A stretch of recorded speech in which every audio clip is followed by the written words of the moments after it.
Hello and welcome back to Hope This Is Helpful, where I am your host, Tiara Harris, and I'm joined by my husband and co-host, Leon, L.A. Which one? Did you say last time you wanted to just be L.A.? Confused. He's confused. Basically, this podcast, we talk a lot about everything and a little bit about nothing. Yeah. So we're adding some segments to this podcast, guys. So first we're going to do one of our intimacy cards by Skin Deep. These cards are amazing, and I just found out that they have other decks of these cards. So of course now I want all of the cards. Did you look at them when I told you that? They have I think they have like a friendship one. I just hear a lawnmower and I'm just annoyed. Oh, that's what that face is for. I thought you were annoyed about like me buying more things. No, it's a lawnmower. Yeah, so they have I think a friendship deck. I think they have one for kids. Mm-hmm. I do know that they want kids. And I feel like there were more than just those two. So I have to look into the other ones. So I'm just going to pick this first card off the top because I actually looked at it already and I was like, this is a good question to start with. What do you think I want from life?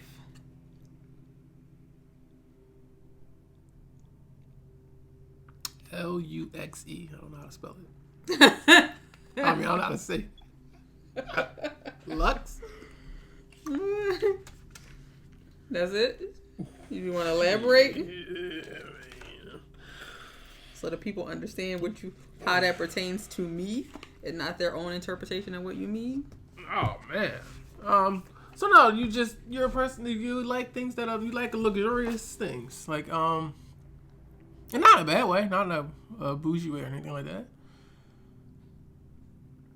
You like luxurious things. I do think also like if there's a way that you want, can still help people as well. You want to help people. You want to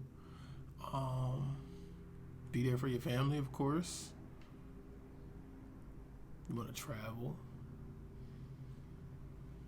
I don't know, bro. Lux. I think that encompasses it. I think that encompasses a lot of things. Well, I'm glad you said more than just nice things because that probably would have made me sound shallow. But I think in helping people, no, scratch that. If I'm going to help people, I do want to do it in a way that's nicely done. But I think in terms of the things that I want for myself, and if we travel, I do want it to feel very luxurious. I do want to feel just a certain vibe I go for with everything that I want to do and touch. Mm-hmm. So what do I think that you want out of life? I think that Leon wants stability. I think that he wants to take care of us, to feel financially free, to do that and then also still have fun.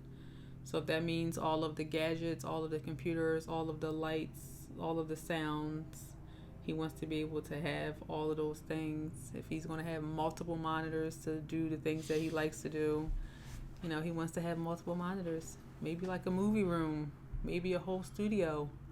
Who knows?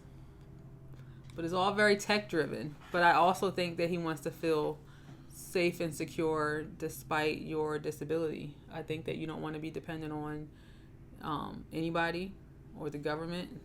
That you want to be able to provide for yourself and give yourself maybe the most simplest version of life with a spinal cord injury that you can. Mm-hmm. So I think that if you could, you would probably have all of the things that you need to make your life easier without having to be concerned about how much it costs. Mm-hmm.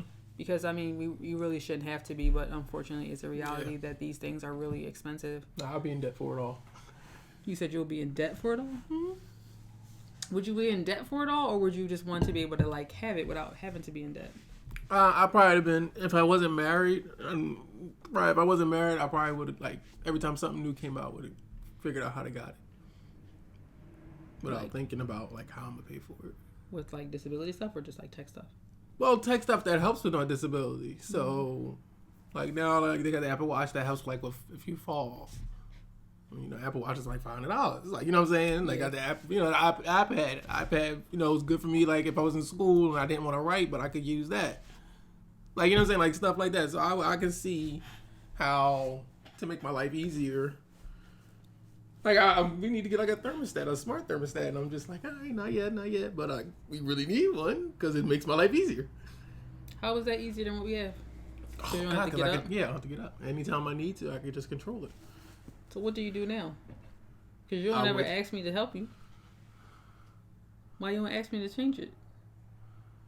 If it needs to be changed. I don't think you know how to do it. To set the temperature? Because I mean, this is stupid. I be freaking how to do it. You'll be like, can you put on such and such? And then hold the button down. Because I be forgetting myself, though. Because it's like weird. That's why I don't like it. It's so weird. Okay, so I'm glad you said that and not like, I don't know how to operate anything. No, it's weird. That thing is weird. I don't understand it. You gotta push the button, push it to, and then hold. And also, it's not secured. I don't like it. Do you think I accurately described what you want out of life? Yes. Did I miss anything? Cheeks. Fair. All right, our next segment is going to be, we are going to share a story about our little one because if you don't follow us on social media, which you should at Harris Hope and Humor, we typically are not very intentional about sharing our daughter. We don't really have an issue with sharing our daughter. It's just that I think she's still young where I don't know if she understands the consent behind sharing it. So sometimes, you will see her pop in here and there, but we don't, as some people call, exploit our children for influence or for money. You kind of see her when you see her, and when you don't, you don't. So we thought it would be kind of fun to share some funny stories about her that we feel comfortable sharing without having to worry about respecting her privacy. So, do you want to go first? Let me go first. You can go first. I actually felt like I almost forgot. I gotta flesh mine out, man. I thought we were doing the same one. Oh. Well, I'm going to share how... This is not even the one I have written down, but it just came to my mind. Noelle is very much one of those kids. She's a typical kid in this way where, like, she says exactly what she's thinking and she's honest, but, like, she doesn't even realize that she's, like, bluntly being honest, which I think is so funny because of the way that we parent. I think we are very mindful and intentional about, like, knowing what to expect from her at certain ages. So, like, I'm not annoyed by it or offended by it. It's just funny to me because she's really just a 4-year-old. So she likes to tell me how squishy my stomach is all the time. And she said to my cousin who just had a baby a month ago, she was like, your stomach's still big. And I'm like, no. And I didn't want to, like, get into her because she'll ask questions where she's like, well, why can't I say it? Because it's true. And my cousin was just kind of like, well, yeah, that's because I haven't been doing anything to, like, to not still look like I just had a baby. But she says these things and she just goes about her business because to her, she's just pointing out a fact. But that was the way another story I have could be like when she was looking at her shoes and she was looking at her shoes like they stink, and we were just looking like, okay, why do they stink? She was like, I don't know. I'm like, do they smell like? She was like, corn chips. No, she was like, they smell like chips. Like, that's not a good thing. Like, they're not supposed to smell like chips. She was like, oh, like. Yeah, she liked it because she was like, they smell like chips because she likes corn chips. But we were both like trying so hard. I mean, I was trying hard not to laugh harder than I was because I was like, she doesn't even understand how, like, the corn chip smell is not a normal and good smell for your shoes. You're not wearing the socks that you keep debating about every day. Yeah, she's in this phase of not wanting to wear socks, and it's quite annoying. Actually, this morning was funny because we both were, like, trying to get her to put on her shoes with socks, as neither one of us had on socks with our shoes. Oh, yeah, that was definitely, yeah. I was like, hopefully she doesn't notice that we don't have on socks. I did change it because I was like, all your friends at school have socks on, because I was definitely about to be like, everybody else in here doesn't. But I was like, oh, we both have socks on. I think it's interesting though that she doesn't want to wear socks because I think that sometimes shoes are more uncomfortable without socks. Like I get that there's maybe a particular pair of shoes that fit better or feel better without socks, but she's like that with every pair. And I'm like, the ones with like the light up ones, how are they comfortable with no socks on? And then you can't talk her out of it because honestly, like I don't have a reason other than the fact that they stink to get her to not. And we know a lot of adults who don't like to wear socks. Yeah. And so, I don't know. I don't want to push her to do something, but I also have to figure out how to, like, not live a corn chip smell in all her shoes. She has to wash her feet more. I don't wear socks all the time. You think it's just a matter of washing your feet more? For me, it is. I wear shoes way more than anybody else in this house. Well, that's very true. All right. So our topic for today is... we are going to share the story about the weekend that we had our service dog. Or the weekend that Leon had his service dog. It lasted all of... till Monday at 10 o'clock? It lasted from Friday afternoon till Monday afternoon. So I'm going to start because I feel like... I'm going to let Leon tell the majority of the story. But I want to give the disclaimers before he starts because I'm always like... optimistic, where Leon sometimes is not. Oh, so my disclaimer: service dogs are expensive.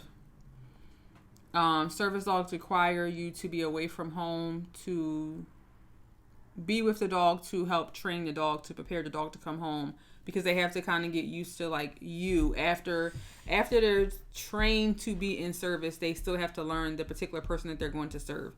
And so I think it was like a week or 2 weeks that you had to be away. Oh no, it was like a month. Was it a month? It was a month. That one place was like a month, 3 weeks, and it was like far away. And it's not close to home. Like we like priced it out. It was like thousands of dollars to do it. We was like, and then that meant I would have needed to be off too because you still need a caregiver with you to take care of the things that you need that the dog can't do. Yeah. So we ended up finding this organization. I won't say the name. Out of respect for what they do, because I still believe in what they do. Oh, that was good, yeah. It was an organization we found. We were still living in Pennsylvania, and they take rescue dogs and they train them to be service dogs. So they kind of do like intake. They kind of ask you what you're looking for, what you need, what your preferences are. And so Leon did not want a puppy. He wanted an older dog. And he wanted something more, I guess, mid-size. Like, he didn't want, like, a big dog. Like a little less smaller than a lab. And so, because Leon is afraid of dogs. Petrified, G. So, we're talking to this guy, and then he calls us, or whatever, however he got in touch with us to tell us that they found the dog that they thought would be perfect for Leon. You want me to keep going? Go ahead. So... we like talk to him about the dog. We go to see the dog, and it ends up being a black lab. Mm-hmm. A black lab who was I'm trying to decide if I should tell this part before or after this. After the story. So he tells us is a black lab, and this dog. Where he from? Yeah. Oh no, tell that there after. So is a black lab. He's currently being fostered by a single mom and her son, which I think the son might have been like preteen age, maybe like 7, 8, somewhere around there. I don't remember if he was older or not. And this dog also went to doggy daycare. The mom went on like 5-mile runs every morning with this dog, which I thought was like, well, that's going to be an adjustment because I don't work out that much to take this dog out that much. We were also living in a condo at the time on the 18th floor. Mm-hmm. But, he calls us and he's like, I think this dog is going to be a perfect match. And I don't even remember what made him think that he was a perfect match. Maybe because he was around kids already and was more comfortable with kids. He knew commands. They thought he was extremely smart, that he was going to catch on well to becoming a service dog. And he also was used to being alone. Because he would be alone when the mom and the son weren't home. So we gear up, get everything that we need. We're excited. We go get the dog. We bring the dog home. Well, actually, we met the dog because I was like, well, I gotta see the dog. So we met the dog At the daycare. At the day. Yeah. Oh yeah, at the daycare. He was chill. He was cool. Sat, listened to me, and got next to me. Just kind of like followed me around. Found out the dog was 9 months old. And I was like, yeah, he was still a puppy. I was like, oh, that doesn't sound. He was like, no, don't worry. He's good. He's mature for his age. I was like, okay. He was like, all right. I was like, cool. I was like, all right. I'm gonna take y'all word for it. So then, yeah, we got everything together. We spent like $100. Got all kinds of stuff to the dog. Because it kind of was just like dropped on. It was like, your adoption. It was like, the baby's ready. It was like, oh, snap. Baby. I made him his own food. Yep. Like, I didn't want to buy dog food, so I learned how to make his dog food in the crock pot. Like, I was really excited. We made treats. We made peanut butter treats too in the fridge. Yeah, we made peanut butter treats. I like sliced apples and like baked them so that he would have cheese for him. Yeah. Yeah. We did all. She did all the research. She did all the research. Like she did all the research for this dog. So we get the dog and he cool in the ride home. He chilling. We get him in the house. I don't even remember the house. I don't remember. Did he freak? Oh, he get on the elevator. He didn't like elevators. That was the first issue. Not issue. like elevators. Could not get this boy on the elevator. Then we get him in the house. And he just acting weird. I thought he seemed fine. Well, first of all, one of the big issues was getting our building to be okay with it because it was like a no dog. Like, you weren't supposed to have dogs in these condos. Yeah. But because our particular landlord that owned our condo was very supportive of us, people with disabilities and us, they were like, we'll go through this with you if it ever comes up that it's a problem, because he was considered to be a service dog. It wasn't just us having a big pet. But then I think it was like the shock factor of everybody that lived there, especially that one old lady who was always like roaming the lobby, that was afraid of dogs and like having to get used to them seeing this big dog coming in with us, especially for it to be afraid of the elevator. That made it harder too. Me being afraid of a dog, and like I said, this was literally 2 days. Like this wasn't a lot of time. Like that's why I'm trying to remember everything, because it was a lot so fast. Yeah, so the first issue was him being afraid of the elevator, which meant that was going to make it harder for Leon to be able to walk him because he would pull. Yeah. And so we couldn't have him pulling Leon. And then he pulled during walks. Mm-hmm. And that was the problem. And the sidewalks were uneven in Philly. Yeah, so then we were nervous about Leon, like him pulling knocking Leon me out. And Leon falling out of his chair. Mm-hmm. And then I was like, how do I know if I walked him long enough? Because now he's used to going on these like long runs with this woman, and I just wasn't. I'm still not there physically that I like work out that much. Like I don't go for runs. Mm-hmm. So then we were like in the condo with the dog, and I think we did okay at first. For us by ourselves, we was okay. Nighttime, he wanted to sleep in our bed. Yeah, because he was sleeping in the bed with the little boy. He was like, no, we had to like knock him out, so he got mad and was sitting out the door, growling. And then Leon was upset because he felt like the dog was getting used to all of the sounds of the building. So you would hear the neighbors going in and out of their apartments. You would hear the piping and all of that kind of stuff. And he responds to all of that because it's not, he's trying to protect us. He's trying to get used to it. But then like, I felt like that very first night was like bringing home a newborn. We're like, none of us got sleep because every time he made a noise, you was up because you wanted him to be quiet. And I was like, he's doing what a dog is supposed to do. And I'm freaking out because I'm in an apartment and I'm supposed to have a dog, and all I hear, woof, woof, woof, woof. Yeah, and then they also thought that we were going to be able to train him to go into his crate, which ended up being another huge issue, was that this dog wanted no parts of his crate. So he was smart enough. So like the tricks that we were supposed to try in terms of like put the peanut butter in the toy and put it far enough in the crate that he has to go in the crate to get it. No, he put his neck far enough in there to get what he needed, and he was like, I ain't going to that thing. And so we wanted him to be crate trained to be able to like know that he was where we wanted him to be, because we did not want him sleeping in our bed. And I feel like that just never, he still didn't sleep in the bed, but it was just a long night. Long night. So then what else happened? 5 o'clock in the morning, this fool wanted to go to the bathroom. We just sit there like, what? It was like 5 o'clock. He at the door just looking like, scratching. We just like, okay. Was this the walk? Was this the walk where he pulled away and tried to chase a dog then? Or he was snapping at a dog? No, I think that might have been later in the day. Because I feel like it wasn't like super early.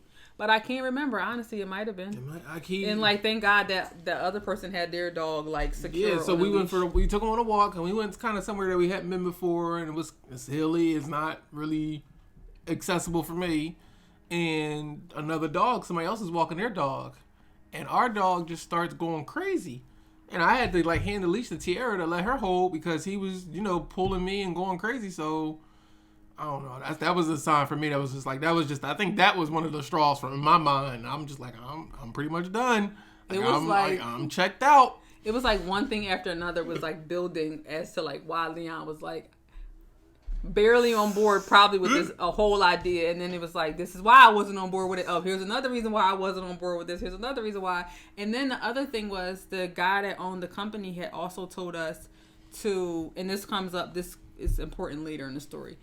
He told us that for Leon to interact with the dog and for me not to let Leon do all of the commands, let Leon do all of the transitions, do everything with him, so that he knew that he was in service to Leon and not just like a family dog to the both of us. So then it became like, for me, it became kind of awkward because he would like look at me and I felt like I was like supposed to look away and like not talk to him, not interact with him, like not pet him. And I was like, this is really weird because I also really liked the dog, that I did want to like have the dog was some cool sort dog, of like interaction with him. So I would be like getting the treats for Leon to give to him, but I'm like, don't look him in the eye.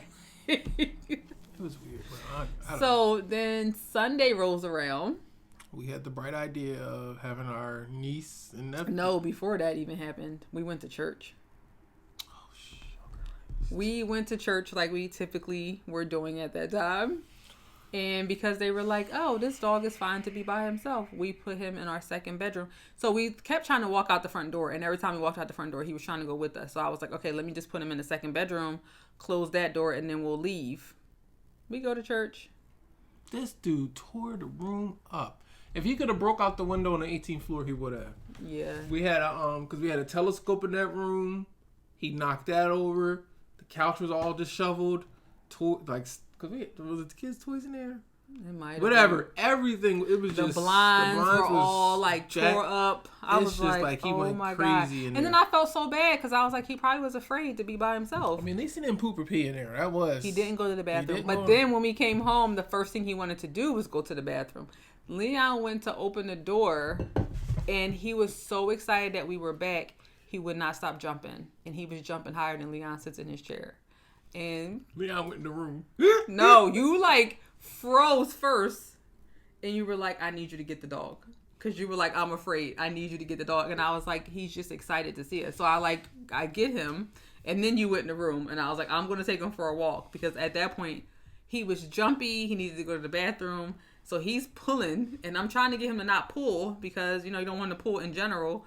And then, of course, we get to the elevator, and he's afraid of the elevator again. I'm like, oh, my gosh.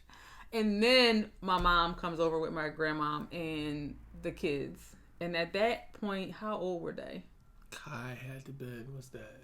That was before Noe, so Kai was like 3. That was before even Kel, I think. Maybe before Kel. I know it was definitely Kai. He grew up. So maybe Kai was 3 and Kayla was 7? Like 6 or 7? I don't even remember how far apart yeah, something like that. Yeah, something so they're around that age. They're little kids. And they're excited to see the dog. Yep. And this dog, who lived with another kid and went to doggy daycare, was like growling at them. So now I'm like, well, how is this going to work? Because these kids spend a lot of time with us, like enough time with us. And we ended up, because Leon was uncomfortable, we ended up putting him on the leash in the house and just having him sit there. The kids didn't even want to play. Yeah. It went from awkward. Like, the energy was so off. The energy was so like, it was We had to avoid the dog. Like, we had to have him go through the kitchen, like, because we had a way to go around the living room. They had to go around to avoid the dog. He was like, not. And they talking about people want a dog now. It's looking like what? I do want a dog. No. I do and don't because Noelle wants one, and I think that she would do great with one. And I do feel like we could use like a fun companion, but then I don't because their work, money, and I want to do other things in my life, and I don't want to have to worry about finding somebody to babysit a dog. I already have a hard time finding somebody to watch the kid I made, much less a dog. So then now at this point we're in touch with the owner because we're like, this isn't going well. We have a lot of concerns. Like, he's afraid of the elevator. He's, we don't know what other breeds he doesn't seem to get along with. So it makes it hard for us to take him for a walk. Yes. And then the big factor of the kids, like that was almost, for me, that's when I finally was like, this is not going to work because these kids mean a lot to me, and I don't want to be worried or concerned that something's going to happen to them because he was like snippy with them, and I was like, "What is happening?" Like his teeth were showing, like it was it was like, oh man. So then they tell us to bring him in Monday so that we can talk about things, maybe do some training with him on site, and then see from there how things go. So we get there. The best thing in the world happened when we got there. We get there, and of course he's barking at dogs in the parking lot, and we're like, okay, at this point we're not surprised, and we go in and they're like sitting down with us to try to do some training. And first the lady, because it was now the owner's there, but he's not like saying anything, which also made me so mad, was that he kind of like left us out there on our own to look like terrible dog owners. And so the one lady was like judging me because she was like, oh, he can tell you don't want him to be there because you won't even look at him. You're not even interacting with him. And I was like, I was told not. It completely caught me off guard because I was like, I was told not to. And the person who told me not to is sitting there not saying anything. He's not even looking at us. He's like looking down as if like, I don't want no parts of this. Looking like a dog. It was so uncomfortable. I felt so judged and I was so annoyed. And then I also felt really bad because I was like, we pulled him from stability to now be like, we don't want this dog anymore. And I felt like this woman and her son had to say goodbye to him, go through that whole process, which could have been very emotional for them if they were already attached to him, for him to come with us, for us to be like, we don't want him anymore.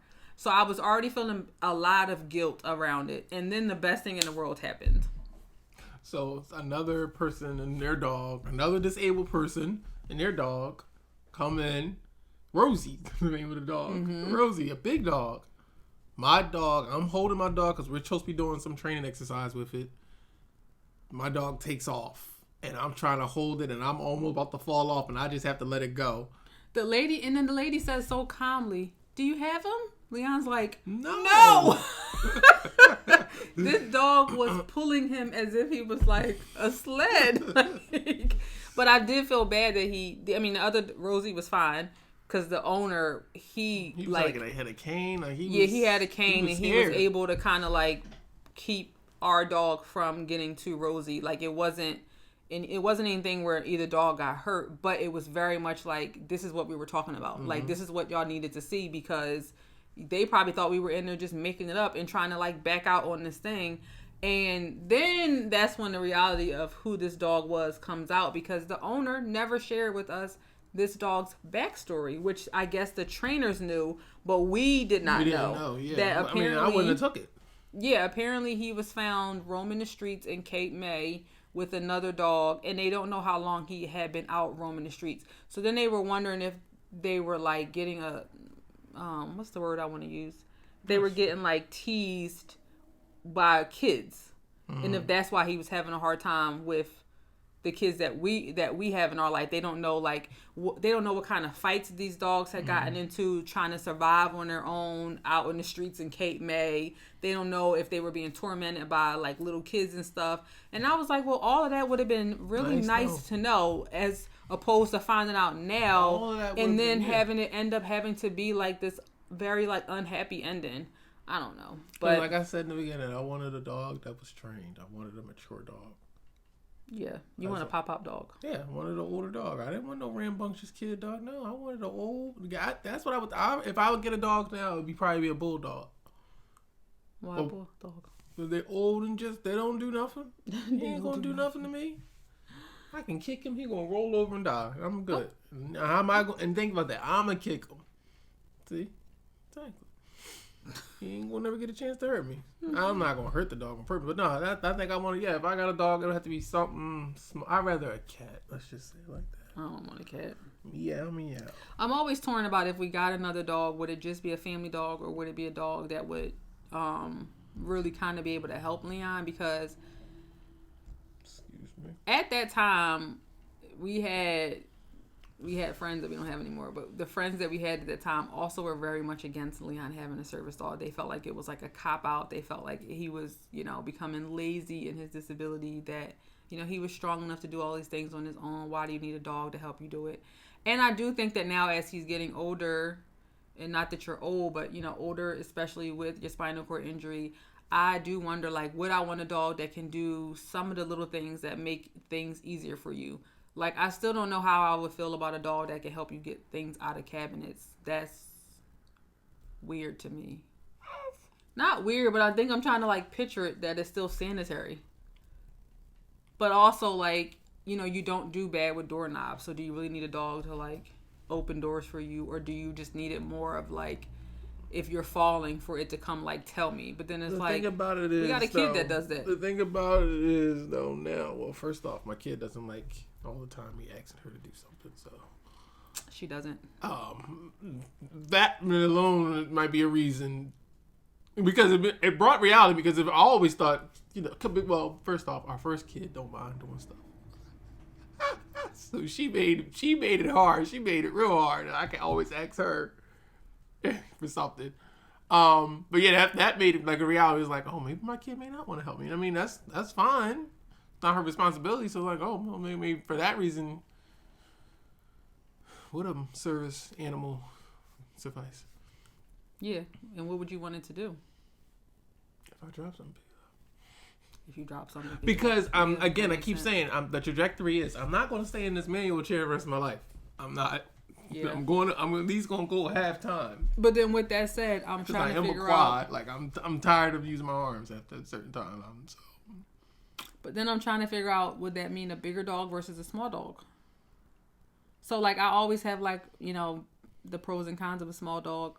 I just think our house is not big enough for a big dog to be in here. It just takes up so much space. Like we picked up that black lab and he was beautiful, but he took up the whole back seat, and it's like, if this is a norm, like I just don't know if I'm ready for like that much. Like I guess we probably should have had him like getting in the trunk, but not as opposed to the back seat. Anyway, I remember my chair was in the trunk at that time. Oh yeah, your chair had to fit in the trunk. So then, but I also think about like her, and like what age would she be? That like, would a smaller dog be better than a bigger dog, or would she be big enough that like it wouldn't make a difference if he did like a mid-sized dog versus a big dog? Like right now, I'm thinking like small, because she got to experience a really small dog that could like fit in her lap, and it was the cutest thing. And I'm like, oh, this dog can like snuggle with her, and like, would I be okay with that dog sleeping in her bed? Because that would be like a comfort. We get a puppy, and then they grow, and then as it grows, we work with it, train it. But to have a puppy is like having a newborn all over again. Who's getting up to take this dog out to pee and poop? Even though we have a backyard, somebody has to still open the door. And it's kind of like, are we ready for that phase of our life again? For me, the biggest thing is having somebody else to be responsible for. And I think that like, as much as I love dogs, every time I've had a dog or considered having a dog, I don't feel ready for all of the work. Like I just feel like I don't think I need something or somebody else on my plate. As much as I want to give her that experience, because I think she would love it, I just, for right now, I definitely for sure don't feel like I'm ready for it. On top of, like, if I want to plan to go somewhere, I don't want to have to be like, I need even more money because now I need to put this dog up in doggy daycare or something. But yeah, as you get older, especially if you're going to end up in the power chair, it would make sense to have something that can help you pick up things. Mm-hmm. There was a girl, I told this to Leon, but there's a girl that we follow on TikTok who... her dog is currently being trained to be a service dog for her mental and her physical disability. And I think that that's really amazing, is that you have that emotional support type of friend. But again, it's expensive. I think I'm not even going to lie, I don't even remember how much money she needed to raise, but it was definitely 5 figures. Like, in my mind, I want to say it was $40,000, and I don't know if that's $40,000. Yeah, and I don't know if that's right. It could have been more. It could have been less. This is a what kind of dog? Astro dog, like Amazon? And the dog is picked out. The dog is picked out. Has a name. She knows about the dog. Like Tesla made the dog. You know what she calls her? She calls her power chair her Tesla. Well, I think that's the one that looked like one, but the dog. Oh no, because it's expensive and you have to charge it.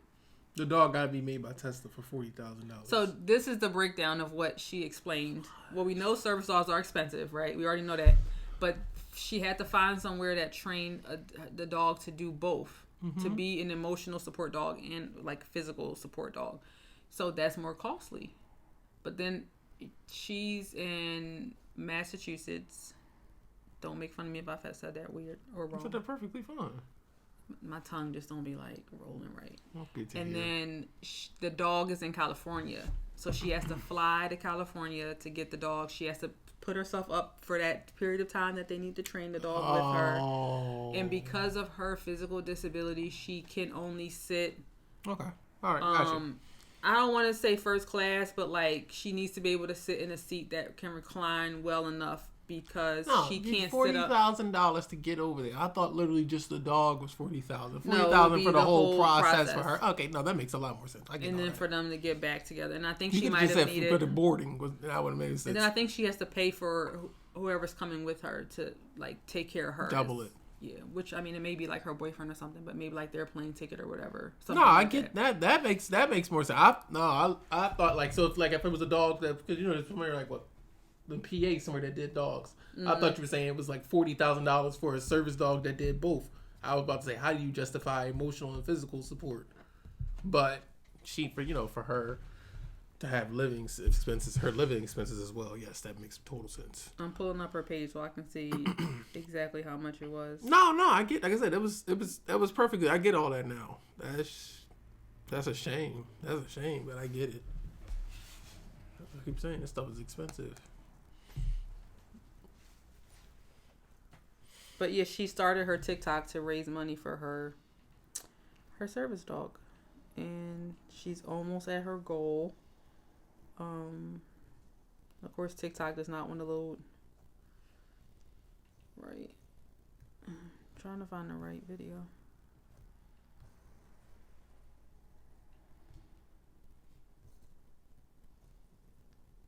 All right, if this is not the right one, I'm just going to forget it. Because I don't want all this dead air in our episode. I got to edit all this anyway.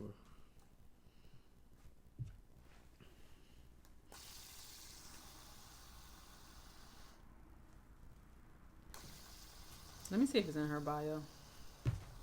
Because as many videos as I watched, I can't even find the one I'm looking for.